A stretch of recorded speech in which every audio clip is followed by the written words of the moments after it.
This video is made possible by our generous supporters on Patreon. Check out patreon.com/NWR for all the details.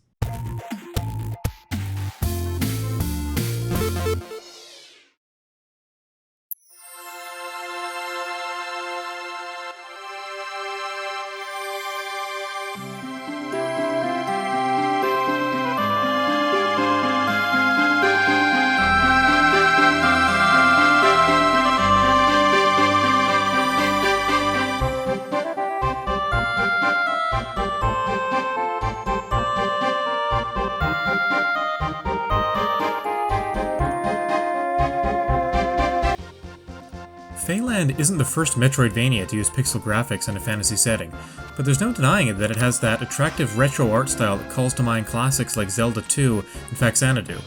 There's a beauty and charm to the environments that almost invites that lackadaisical wandering and getting lost that doesn't usually feel that satisfying in adventure games. While the combat and action parts can feel a little slow, I got the sense that this was deliberate, using patience and decision making to win the day rather than jamming buttons and expert timing. The PAX West 2019 demo starts with a basic character select screen that allows for hairstyle, hair color, and skin color changes. My understanding is this will be a little bit more fleshed out in the full release. As you do, your character begins his journey asleep in bed, waking up to find a dagger, a bow and arrow, and a suit of clothes in various storage places in his house. All of these must be equipped before they can be used.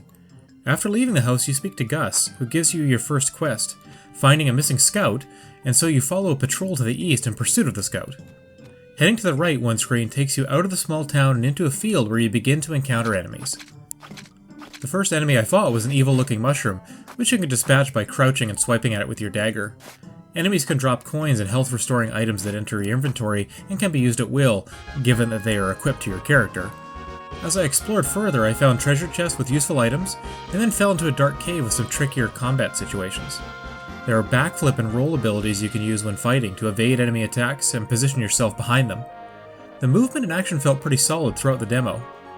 All the while, the art and animation of Faeland continues to impress, and the simplicity of the gameplay seems to heighten the enjoyment, at least early on. After taking out a few smaller spiders that hang from the ceiling and drop down, giving me flashbacks to similar foes from the forests of Zelda 2, I encountered a giant spider boss fight. Again, being methodical was a much more valuable strategy than simply trying to slash away or fire volleys of arrows at the creature. I had to wait out or backflip away from the boss's web shots in order to have an opportunity to get a hit in. The boss would also generate random groups of smaller spiders that I had to dodge or eliminate.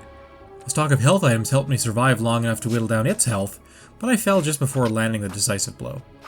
It's clear that there's also a good level of challenge to be found in this vibrant fantasy world.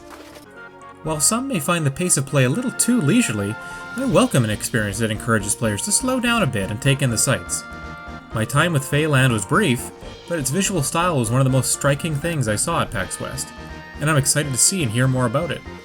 I'm a sucker for pixel art and nostalgia, and Faeland reminds me of oft-remembered times in my youth when exploring and finding new places and games was the highlight of every weekend. It was part of a successful Kickstarter campaign and is also attached to the Square Enix Collective. Players can lose themselves in the world of Faeland when it comes to Switch next summer. This video was made possible by our generous supporters on Patreon. Did you know that Nintendo World Report is funded directly by fans like you? When you support Nintendo World Report on Patreon, you get immediate access to multiple exclusive podcasts every month, exclusive Discord channels, an early look at select content, and more, all for as little as $1 a month. Check out patreon.com/NWR for all the details.